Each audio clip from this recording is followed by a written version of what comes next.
Assalamualaikum warahmatullahi wabarakatuh. Bersama saya Dimas Fikri Haikal dari kelas 12 MIA 2. Kali ini saya akan membacakan sebuah materi tentang kasus-kasus pelanggaran hak dan pengingkaran kewajiban warga negara serta peran lembaga penegak hukum dalam menjamin keadilan. Materi pertama yang akan kita bahas ialah tentang pengertian pelanggaran hak. Pelanggaran hak merupakan setiap perbuatan seseorang atau sekelompok orang, termasuk aparatur negara, baik disengaja maupun tidak disengaja, atau kelainan yang secara hukum mengurangi, menghalangi, membatasi, dan jenis-jenis cybercrime dan atau mencabut hak seseorang. Adapun contoh pelanggaran hak antara lain, yang pertama ialah membunuh orang, menyakiti orang, melarang anak bersekolah, dan mendiskriminasi orang. Yang kedua ialah pengingkaran kewajiban. Apa itu pengingkaran kewajiban? Pengingkaran kewajiban ialah tidak melaksanakannya sebuah tanggung jawab yang harus dilakukan oleh seseorang, seperti pengingkaran kewajiban di sebuah negara. Mestinya kita sebagai warga negara mempunyai kewajiban sebagaimana kasus pelanggaran hak warga negara, seperti contoh tidak membayar pajak, tidak mematuhi peraturan-peraturan yang ada, membuang sampah sembarangan, merusak fasilitas umum, seorang siswa yang tidak pernah belajar dan selalu mencontek pada saat ujian. Perbuatan tersebut termasuk dalam pengingkaran kewajiban. Lalu ada juga seorang ayah yang tidak memberi nafkah kepada keluarganya. Hal tersebut merupakan pengingkaran kewajiban juga. Lalu kita masuk kepada penyebab-penyebab terjadinya pelanggaran hak dan pengingkaran kewajiban yang dilakukan oleh warga negara. Faktor-faktor penyebab pelanggaran hak dan kewajiban warga negara terdiri atas dua faktor besar atau faktor utama, yaitu faktor eksternal atau faktor yang berasal dari luar diri manusia. Yang pertama ialah lemahnya regulasi. Yang kedua, penegakan kewajiban yang tidak tegas dan bersifat bertele-tele.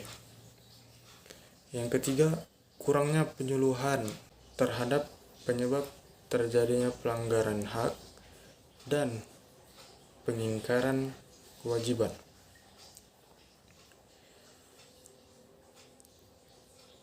Yang keempat, terdapat kesenjangan ekonomi di antara rakyat-rakyat di Indonesia.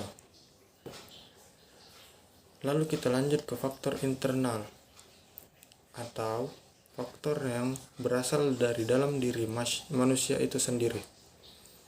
Yang pertama ialah rendahnya tingkat kesadaran dalam melakukan kewajiban demi memenuhi hak warga negara lainnya.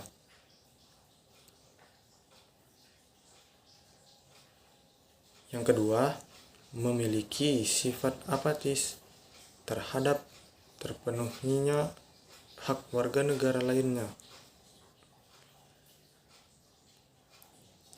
Yang ketiga, memiliki sifat intoleran antar sesama masyarakat. Yang keempat, memiliki sifat individualisme yang sangat tinggi. Yang kelima, kondisi psikologis yang buruk.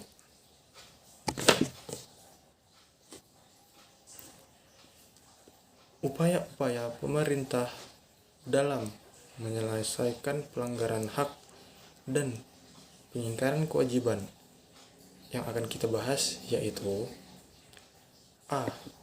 Penegakan supremasi hukum dan demokrasi yang lebih tinggi. B. Mengoptimalkan peran lembaga-lembaga fungsi negara untuk membantu segala urusan masyarakat. C. Meningkatkan kualitas pelayanan-pelayanan publik.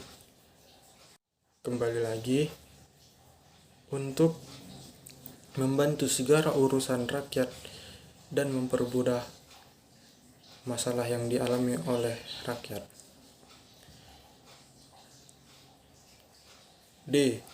Ialah meningkatkan pengawasan-pengawasan agar rakyat merasa aman. E. Meningkatkan profesionalisme yang tinggi.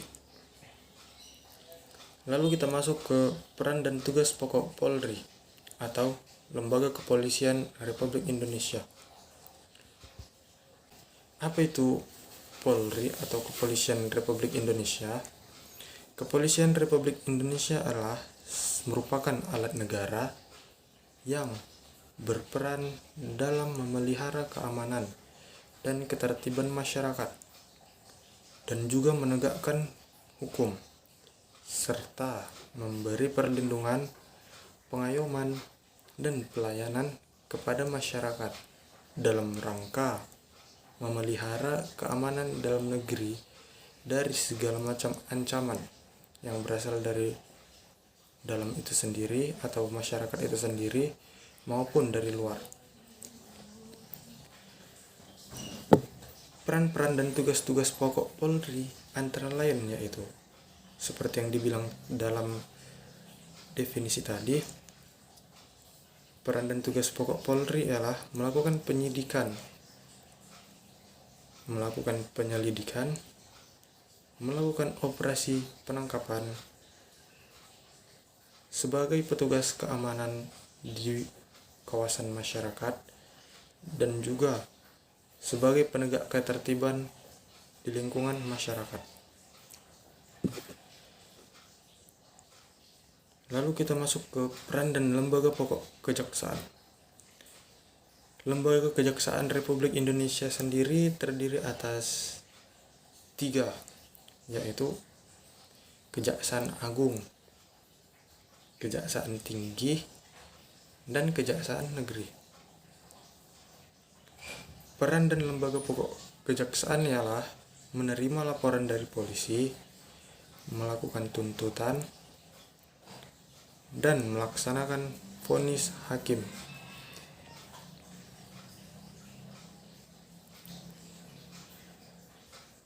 Lalu kita masuk ke peran dan lembaga pokok kehakiman.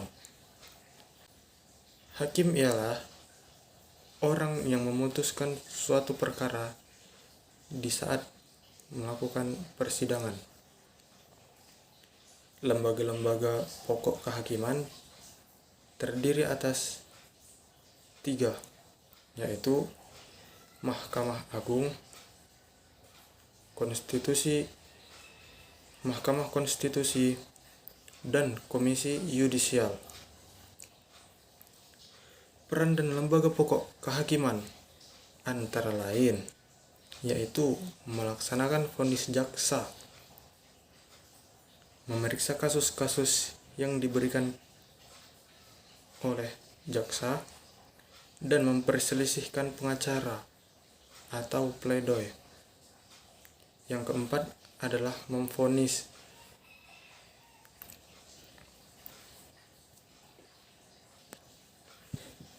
Pembahasan kita selanjutnya ialah peran dan tugas pokok advokat.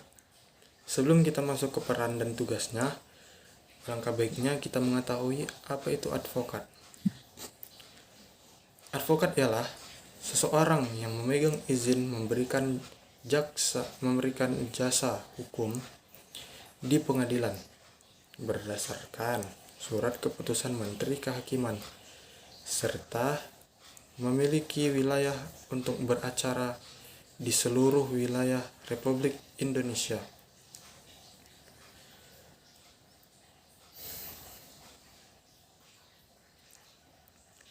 Langsung saja kita masuk ke peran dan tugas pokok advokat. Tugas pokok advokat ialah yang pertama, memberi pembelaan terhadap klien yang memakai jasanya,